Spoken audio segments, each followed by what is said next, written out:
Salut, chers amis. Vous allez bien? D'accord.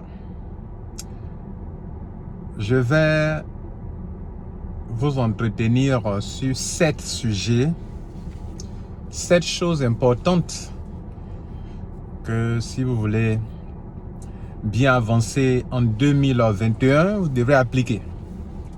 Attention, ces choses que je vais vous dire, je ne veux pas montrer par là que je suis un homme qui réussit toutes choses, que je suis un homme parfait. Non, j'ai plein de défauts. Mais ce que je vais vous dire, je fais des efforts pour les suivre. Parce que ça respecte des principes spirituels. Vous savez, que vous le croyez ou pas, le spirituel est à la base de tout ce que vous faites. Donc, il y a des lois spirituelles. Dans tout ce que vous allez mener, comme vous allez faire dans votre vie, il y a des lois, il y a des principes spirituels. Que vous soyez croyant ou pas, il y a des principes spirituels. Le monde dans lequel vous êtes, même vous avez une partie spirituelle, une partie physique, hein, que vous ne le voulez pas. Bon, bref, je vais vous dire des choses que moi-même, par moi, je n'ai pas envie de faire, mais je les fais. Je m'efforce à les faire. Parce que votre succès dans la vie passe absolument par ces choses-là. En tout cas, si vous voulez vraiment bien réussir votre vie en 2021, ces choses que je vais vous citer, ces 7 choses-là, faites un effort pour faire ça ou bien pour les respecter. Je dis bien si vous voulez, parce que vous d'autres ne veulent. Ça ne leur dit rien. Il finit son année 2020, il n'a rien réalisé, il n'a pas pu, ça ne lui dit absolument rien. Il mène une vie de dépendance, ça ne lui dit rien. C'est pas de ceux-là que je parle. Je parle de ceux qui sont ambitieux et qui savent que l'année 2020, ça n'a pas été trop ça et qu'ils veulent prendre une résolution pour voilà que d'autres ont commencé leur année déjà, des choses. Ok, c'est pas grave. Au moins, il ne sert à rien de tirer d'être un fêtard, puis bon, toutes les années se ressemblent. Non, il faut avancer. Bien. Donc pour ceux-là, pour ceux qui sont de ma chaîne YouTube, si tu n'es pas abonné, il faut t'abonner pour apprendre les bonnes choses. Je vais vous dire 7 choses. La première, c'est un peu marrant. Si tu es réussi, quand tu te lèves le matin, fais ton lit. Ah, ça te paraît bizarre peut-être. Hein? Mais si tu te lèves le matin, mon frère, ma soeur, il faut faire ton lit. Voilà, fais ton lit. Il y a des femmes qui seront très heureuses d'apprendre que leur mari sera en train de faire le lit. Mais ce n'est pas pour les femmes qu'on le fait. Moi, je n'ai pas appris ça chez un coach. Hein. Mais récemment, j'ai écouté un coach qui le dit, qui en parle. Et il a raison. Moi, on m'a imposé ça à l'internat, au lycée de Sakasso. Tous ceux qui ont fait le lycée de Sakasso, qui ont été à l'internat, mais on était obligé de faire le lit. C'était embêtant. Si tu ne fais pas, il y a un éducateur qui va passer pour contrôler les lits. C'est-à-dire quand on se lève, avant d'aller au réfectoire, d'aller au restaurant si vous voulez, le matin quand tu te lèves net, la première chose c'est de faire ton lit. Ça c'est resté en moi. Et quand j'ai grandi, j'ai failli ne plus continuer. Vous tous qui avez fait le lycée de Sakasso, l'internat, et que vous faisiez cela, et que vous ne faites plus, excusez-moi, hein, honte à vous. Oui, vous devrez continuer. Ce n'est pas pour madame que vous le faites. Ce n'est pas pour quelqu'un que vous le faites. Ce n'est pas pour monsieur que vous le faites. Pour qu'on dise non, il est là, il fait le lit, au lieu que ce soit madame qui fasse ça. Ça arrange madame, parce que de voir qu'un mari se lève le matin, fait son lit, ça l'arrange. Mais, ce n'est pas pour elle que vous faites. C'est pour vous-même. Être capable de faire quelque chose tous les jours, continuellement, année sur année, mois après mois, jour après jour, durant toute ta vie. Si tu es capable de faire ça, dans ta vie professionnelle, on te demandera de faire des choses tous les jours. Ou bien dans ta vie de tous les jours en coaching, on te demandera que si tu veux réussir, sois persévérant. fais quelque chose, que tu le veuilles ou pas, tu dois le faire. Ça s'appelle la discipline. Donc si tu n'es pas autodiscipliné, tu ne réussiras pas. Apprendre à faire ton lit va créer en toi une certaine habitude pour être discipliné. Voilà, quand tu lèves, tu fais ton lit. Et d'ailleurs, quand tu sors et que tu rentres que ton lit est bien fait, tu es content. En tout cas, moi, je suis content. Quand tu rentres dans une chambre d'hôtel et que la chambre est bien faite, tu es content, n'est-ce pas? Tu es contente. C'est la même chose. Mais si tu fais ça, quand tu vas au dehors et que tu rentres le soir, ton lit est bien dressé, ça te donne quelque chose. Je ne sais pas si vous le savez. Hein. Moi, ça me donne quelque chose. Ça me donne encore de l'énergie, de la joie de vivre. Mais tu rentres, ton lit est tout sale, tout renversé, le lit tout est froissé. Ça ne te donne pas une impression de médiocrité? Tu ne vois pas ça? Bien, tu l'as compris. Fais ton lit si tu veux avancer en 2021. Ça te paraît bizarre, pourtant c'est la vérité. Le deuxième est encore très important. N'attends pas que les choses changent. Change toi-même. Ça, c'est une philosophie de Jim Rohn qu'il a appris lui-même de son coach. N'attendez pas que les choses changent. Vous attendez que les politiciens changent? Vous attendez que l'économie change? Vous attendez que votre patron change? Vous attendez que tel change? Ils ne changeront pas, tu ne peux pas les changer. Tu attends qu'il y ait une situation favorable dans ton pays pour que tu puisses travailler, rien ne changera. Il faut changer toi-même. Cela veut dire que tu dois apprendre à travailler sur toi-même. Parce que ton succès ne vient pas de l'extérieur. Mais ton succès dans ta vie vient de l'intérieur. Il faut te transformer, il faut changer, il faut travailler sur toi-même. Il faut te développer, si tu veux. Ça s'appelle le développement personnel. Beaucoup attendent qu'une chance vienne en 2021. Oh, Dieu fait ça, Dieu fait ça. Écoutez, selon le même Jim Rohn, le même vent souffle sur nous. Mais comment tu dresses ton voile pour que le vent puisse pousser ton voile? C'est là la différence. Ça s'appelle changer soi-même. Si tu changes, tout changera pour toi. Ok? C'était la deuxième chose. La troisième chose. Je ne sais pas si ça vous plaît, pourtant c'est la vérité. Il faut faire des dons à des nécessiteux. Pas à des gens qui n'en ont pas besoin. À des gens qui sont dans le besoin. Par exemple, à la veille des fêtes, j'ai commencé, moi, à mon niveau, comme je le fais chaque année, à faire des dons à des veuves. Et en même temps aussi à des orphelins. Mais je ne me fais pas filmer tout ça. Non. Là encore, j'ai 3 personnes encore sous la main. Qu'avant aujourd'hui même là, je dois aller faire des dons à des veuves. En le faisant, il le fait aussi à leurs enfants, à des orphelins. Oui, je le fais sans me faire filmer, comme d'autres le font, se font filmer, tout ça. Ça n'a plus de sens. Là, c'est dans ton intérêt. Tu ne le fais pas dans ton intérêt. C'est une loi. C'est un principe spirituel. Vous savez pourquoi? Tu le fais. Il y a un être suprême qui dit que lui là, tant que je lui donnerai, il deviendra un corbeau pour les veuves et les orphelins. Donc Dieu qui est en haut ne permettra jamais que l'argent te manque. Parce que Dieu sait que ces orphelins, ces veuves n'ont rien pour entreprendre. Mais Dieu sait que si l'argent tombe dans ta main, toi tu vas penser à eux.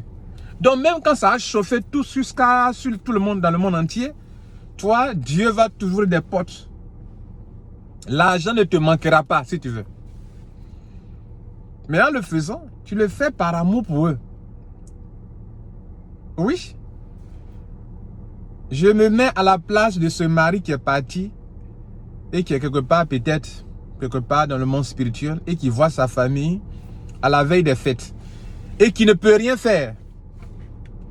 Je pense à ce mari-là qui est parti, qui est mort, s'il vous plaît, qui est décédé et sa famille est là. Il les voit, mais il ne peut rien faire. pour leur donner à manger. Sa fille a besoin de cadeaux. Il ne peut rien faire. Ça vous dit quelque chose, ça? Donc, en pensant, en te mettant à la place de ce mari, tu seras poussé à aller donner quelque chose. En tout cas, c'est comme ça, moi je pense. C'est la même chose chez toi. Et quand je fais ça, l'argent ne me manque jamais. Je vous dis, hein, souvent, lorsque l'argent commence à finir net, Dieu crée une autre occasion, l'argent vient. Et puis ça vient beaucoup, hein. Beaucoup même. Ok. Donc ce n'est pas aller faire le m'as-tu vu en te faisant filmer, j'offre aux orphelins. Bon, c'est pas de ça que je parle. Vous comprenez? Voilà. Et là, pendant que je te parle, là, je viens de te dire que j'ai encore 2 familles. Et souvent même, ils ne me voient pas. Hein. Je les appelle.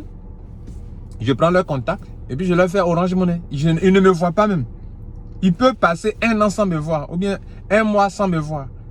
J'ai dit, maman, ton numéro là, c'est Orange Money? Elle dit oui. Ok. Je t'envoie telle somme. Mais j'envoie. Elle m'a pas eu pour m'embrasser. Pour hey, mon fils, vraiment merci. Oh, non. Vous comprenez ça? Ça fait 3. La 4e chose que je vais t'enseigner, c'est que tout billet que tu vas recevoir, il y a une graine dans le billet. Billet de banque là. Toute somme d'argent que tu reçois là, il y a une graine dedans. Pardon. Faut pas manger et le fruit et la graine. C'est pas comme ça. C'est une loi de l'abondance et de la prospérité aussi. Ne mange pas le fruit et la graine. Vous savez quoi? Dieu qui a créé le monde, il a étudié tous ces principes-là. Il sait que si il fait des fruits et que la graine n'est pas amère, la graine est sucrée, les gens vont manger et le fruit et la graine. Donc, qu'est-ce qu'il fait? Il fait en sorte que si tu veux manger le fruit, que tu veux manger la graine, que ça a un goût désagréable, que tu le jettes. Sinon, que tu la jettes, la graine.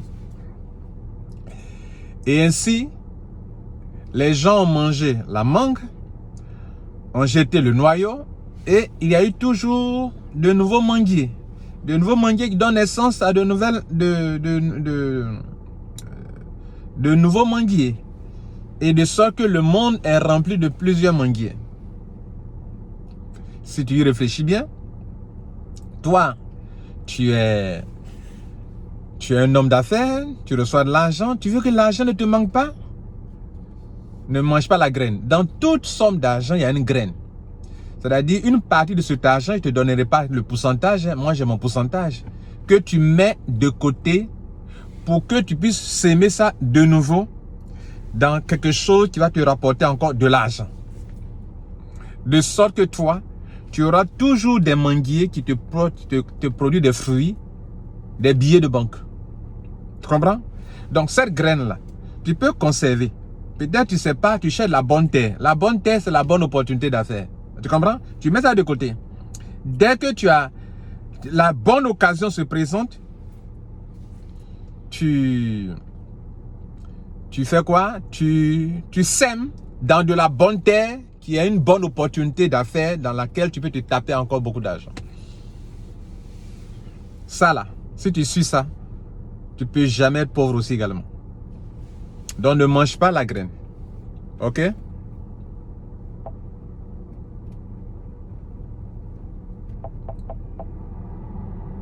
Faut pas manger la graine. Le fruit et la graine. C'est un principe de prospérité. Tu as compris ça? Bien. 5e. On a dit 7, non? 5e. L'argent que nous avons dans la main, ça concerne aussi l'argent. Tu sais, l'argent, la Bible te dit que l'argent répond à tout. Hein? Voilà, contrairement à ceux qui croient que l'argent, ça va te rendre, ça va faire que tu vas perdre, que Dieu ne va pas t'aimer. Si tu es beaucoup riche, c'est pas bon, c'est dangereux. Attends, c'est vous qui êtes dangereux. Les pauvres sont très dangereux. Beaucoup de personnes le reconnaissent, les pauvres sont égoïstes. Tout ce que vient de citer là, ils ne le font pas. Hein? Ils ne font pas leur lit. Leur chambre est désordonnée. Ils accusent les gens. Donc, ils ne veulent jamais changer, mais ils accusent les gens. Ce sont les gens qui sont à la cause de leurs problèmes. Ça fait 2. On va en citer 2 là. Le troisième, on a dit de faire des dons aux nécessiteux. Ils ne feront pas de dons parce qu'eux-mêmes, ils veulent qu'on leur fasse des dons. Ils sont égoïstes. Maintenant, on dit, ne mange pas la graine. Ah oui, ils vont manger tout. Et après, ils se plaignent de la vie. Voilà. Maintenant, 5e, concernant l'argent. Encore. Le 5e point concernant l'argent, c'est que l'argent même là, on utilise, sert à 3 choses. Hein. On peut dépenser. Peu importe ce que tu en fais avec, c'est une dépense. Si tu donnes même, c'est une dépense aussi. Hein. Voilà. Donc on peut dépenser, ça fait 1. Deuxième, on peut l'épargner, ça fait 3. 2. Troisième, on peut l'investir dans un business, dans quelque chose, n'est-ce pas? Alors les 3 choses liées qu'on peut faire à l'argent, les 3 choses principales. Maintenant, parmi ces 3 choses-là, il y a une chose, quand tu reçois de l'argent, il faut diviser cet argent en 3 parties, si tu veux, ok? 3 parties au moins. Une partie que tu vas dépenser, une partie que tu vas épargner et une partie que tu vas mettre là pour investir dans quelque chose. On a vu précédemment qu'il faut pas manger la graine. Donc ça fait partie, c'est aussi un complément concernant l'argent. Et il faut aussi prendre ça comme un autre principe. Je reçois de l'argent. Je vais dépenser une partie. Je dois épargner une partie. Je dois investir une partie dans quelque chose de bon. Tu vas me rapporter de l'argent. Vous comprenez ça? Ça fait donc 3 choses. L'épargne, ça répond aussi à un principe, à une loi. Voilà. Qui dit que dans la vie, il y a des moments de veau gras. Et il y a des moments aussi, on parlera aussi de veau maigre. Voilà, de veau gras, de veau maigre. C'est-à-dire des moments où il y a des moments d'abondance. Et il y a des moments aussi, des moments de sécheresse. Donc pendant qu'il y a le moment d'abondance, il faut mettre l'argent de côté. Pour que quand vient le moment de sécheresse, tu puisses t'en servir. Ça aussi, c'est un principe. C'est une éducation financière importante. La 6e chose,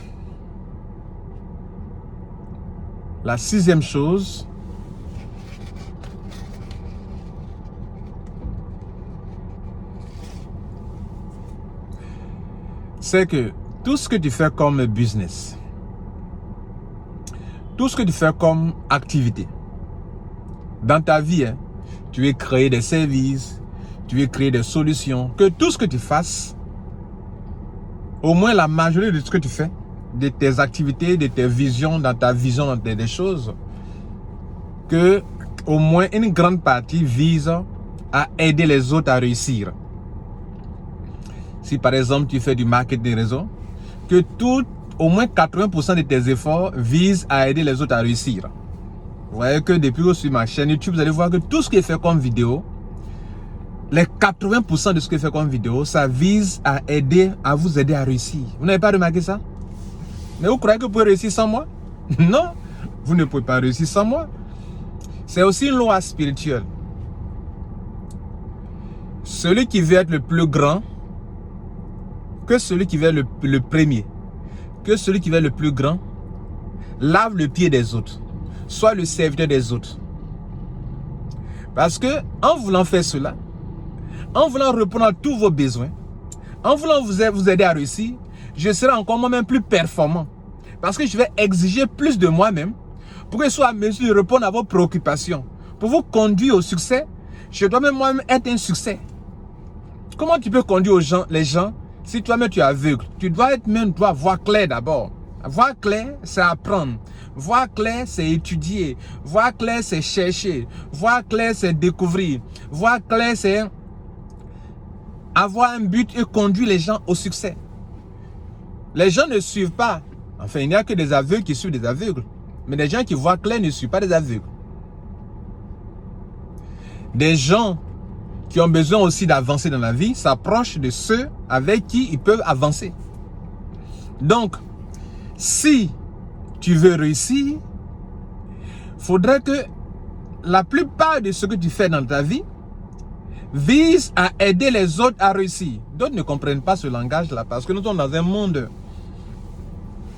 où on se dit que pour réussir, celui qui a réussi, c'est celui qui est le chef et qui ne sert pas. Le vrai leader sert les autres. On parle aujourd'hui de leader dans la politique leader. On parle du chef. Le vrai chef, il sert.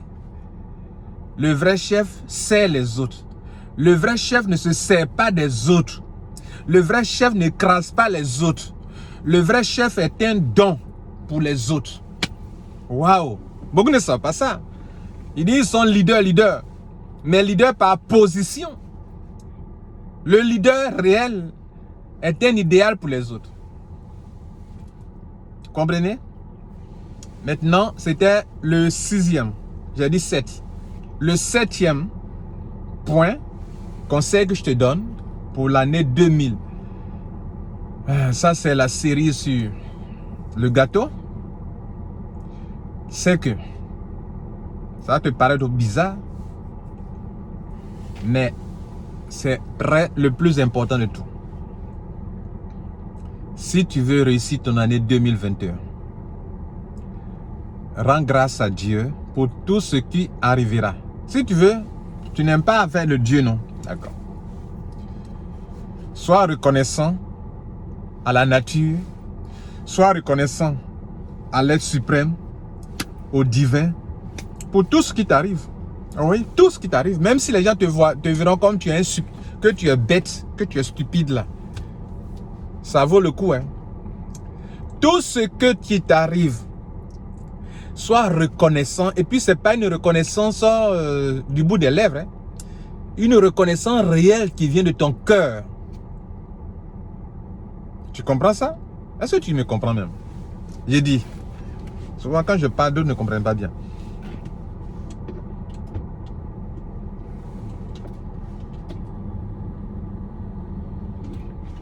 Je m'approche de toi, quoi. J'approche mon fauteuil. J'ai dit, si tu veux réussir, ça c'est le fondement même. Chaque fois quand tu te lèves le matin, waouh, quelle belle journée. Remercie Dieu, remercie le ciel de ce que tu es encore vivant. Tu ne vis pas parce que tu es plus sain que les autres. Hein. Tu n'es pas là parce que tu es trop sain, tu es trop parfait. Hein. Tu es là par pure grâce. Tu comprends? Hein? Hein. Tout ce qui va t'arriver, que pour le commun des mortels c'est un malheur, toi remercie Dieu de ce que tu es encore là. Remercie Dieu parce que peut-être ça aurait dû être plus dangereux que ça. Remercie Dieu. Tu viens de perdre l'argent. Remercie Dieu. Peut-être que si cet argent était dans ta main, tu allais faire des bêtises avec et tu allais mourir. Remercie Dieu. Tu viens de perdre quelque chose. Remercie Dieu. En agissant ainsi, tu ne vas pas attirer des malheurs sur des malheurs, mais tu vas les arrêter. Ah oui. Ce que tu ne comprends pas, c'est ça. Tu vas les arrêter. Tu ne vas pas attirer des malheurs sur des malheurs, mais tu vas les arrêter. Il y a des gens qui disent, mais pourquoi c'est à moi tout que ça arrive? Oui, parce que tu passes tout ton temps à te plaindre. Ce pourquoi tu te plains, tu l'amplifies, tu l'agrandis, tu l'attires davantage. Oh, excusez-moi. Ce sur quoi tu te focalises, ce à quoi tu penses constamment, tu l'agrandis. Donc, regardez ici. C'est un secret de la vie. Quelque chose vient de t'arriver. Rends grâce à Dieu. Ah, Dieu merci. Oh, merci Seigneur. Tu viens d'échouer à ton examen. Remercie Dieu. Remercie Dieu. Tu sais quoi? J'étais très bien en terminale. En terminale. Et j'ai échoué au bac. Et mes amis m'ont précédé, eux ils m'ont précédé, j'enseignais des gens moi-même. C'est-à-dire j'aidais mes amis à comprendre des choses, surtout en philosophie, etc. J'étais bon en philosophie dans les matières de la série A. Et je n'avais pas eu le bac. Mes amis que j'aidais, ou avec qui j'étudiais, j'étais à Bundiali, au lycée de Bundiali. Après Sakassou, je suis parti au nord. Et j'étais bien à l'école. En tout cas, en classe de terminale, j'étais bien. Ok? Bien. Donc, pour la plupart des professeurs, bon, j'allais avoir mon bac. J'ai échoué. Mes amis sont venus à Abidjan. Ils ont été orientés, ils sont venus à l'université, tout cela. Et puis moi, des années après, quand je les ai rejoints ici, bon, je me disais que j'ai eu du retard. Donc, je vais faire quoi? Je vais commencer à aller dans une grande école pour apprendre le métier du technico-commercial à Pigé. Je suis ma formation, je suis. Et à un moment, j'ai estimé que je peux, pour ce que j'ai comme connaissance, comme savoir-faire en commerce, j'ai des diplômes, je peux commencer à travailler. Vous savez quoi? Ceux qui sont partis à l'université, moi, je suis parti dans une grande école. Eux, ils m'ont précédé. Mais vous savez quoi? Je suis venu. Eux, ils sont dans les grèves et dans les grèves à l'université. Les grèves, ils se coupent avec les machettes là-bas à l'université. Des grèves sur des grèves, des crises sur des crises. Pendant ce temps, moi, je continuais paisiblement mes études. Vous savez quoi? Je vais finir mes études. Eux aussi vont finir leurs études. Moi, je vais commencer à travailler. Eux, ils sont finis aussi. Hein? Eux, ils vont commencer à chercher de l'emploi. La branche que moi j'ai prise en allant faire une grande école, ça m'a permis de pouvoir travailler avant eux. Et c'est moi qui va héberger certains d'entre eux. J'en ai hébergé deux étudiants à tour de rôle. Il y a un qui est venu chez moi sans boulot. Je l'ai hébergé. Lui qui m'a précédé, lui qui a eu le bac avant moi. Si j'avais eu le bac au même moment qu'eux, j'allais certainement aller à l'université. Je n'allais pas aller dans une grande école pour apprendre un métier. Et c'est moi aujourd'hui qui donne de l'argent à certains d'entre eux qui n'ont toujours pas de travail, à leur diplôme, à leur licence. D'autres sont sans boulot. Ils sont en train de tourner. Bref, pour te dire quoi? Quand je n'avais pas eu le bac, vraiment, j'étais déçu de Dieu, déçu de tout le monde. Et même, j'ai acheté un livre dans une bibliothèque. Ils ont écrit dessus, déçu de Dieu, déçu de Dieu. Que la personne dit qu'elle est déçue de Dieu. J'ai dit que, mais c'est pas la peine. Comment moi, Lambert Kouassi, sérieux, discipliné à l'école, travailleur, parmi les 5 premiers, comment, et puis qu'est-ce que j'ai fait de mal? Je ne touchais pas de femmes au lycée. Je n'étais pas quelqu'un qui court après les femmes, Et j'étais concentré sur mes études. Pourquoi je peux échouer? Dieu, non, tu es trop injuste. Vous comprenez? Plus tard, j'ai compris que toute chose concourt au bien de ceux qui aiment Dieu, de ceux qui sont appelés selon ses desseins, ses projets, sa vision des choses. Donc, mesdames et messieurs, pour conclure, enfin, sur ce point-là, il ne faut jamais te plaindre de la nature, de l'univers. Tout ce qui arrive, arrive pour une raison et pas pour te détruire, mais pour ton bien. Ok, pour ton bien. Je vais m'arrêter là. C'était les 7 choses les plus importantes pour réussir ton année 2021. Aujourd'hui, nous sommes au 31 décembre 2020. Si c'est la chose la plus précieuse que je suis en train de te donner, as-tu écouté jusqu'à la fin ou bien tu as sauté des parties? Si tu as écouté jusqu'à la fin, je te souhaite une très bonne année et que l'année 2021, quand on va aller jusqu'au 31 décembre 2021, je vais venir encore te poser la question. Est-ce que les 7 choses précieuses que je t'ai données, est-ce que tu les as pris aussi, tu les as appliquées? Si tu l'as appliqué, Dieu merci. Merci, ciao. Ciao, ciao. Bonne fête à vous.